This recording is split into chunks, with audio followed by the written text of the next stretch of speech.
আসসালামু আলাইকুম প্রিয় দর্শক, আপনারা দেখছেন যে আমরা গোবর সারটি অলরেডি শুকিয়ে ফেলেছি রোদে। এখন আমরা আমাদের যেই এটা ঢালা হয়।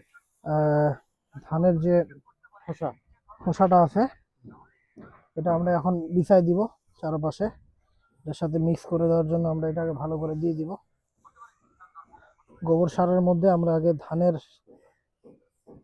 চিটাটা ধানের যে খোসাটা আছে খোসাটাকে ভালো করে দিয়ে দিচ্ছি গোবরের সাথে মিক্স করার জন্য। এই যে দেখতে পাচ্ছেন প্রিয় দর্শক বন্ধুরা, এই যে দেখুন ধানের চিটা। ধানের চিটা মানে ধানের যে আপনার খোসা আছে, ধানের খোসা, এগুলো আপনারা ধানের যে মিল আছে, মিল চাটালে আপনারা অ্যাভেলেবেল পাবেন, সেখান থেকে কালেকশন করে নিয়ে আসবেন।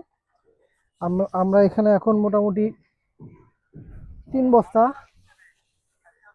এরকম বড় বড় 3 বস্তা ধানের খোসা এই গোবর সারটার সাথে মিক্স করব। দেখতে পাচ্ছেন আপনারা, আমরা পর্যাপ্ত দিয়ে দিব বেশি করে।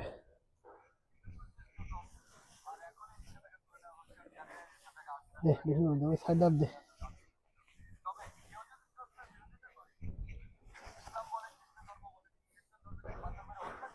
দেখতে পাচ্ছেন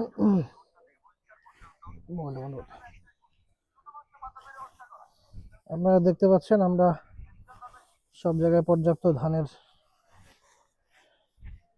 খোসা ছিটাই দিচ্ছি গোবরের সাথে মিক্স করার জন্য। এটা আগে কোথায় আপনারা গোবরটা ভালো করে শুকানোর পরে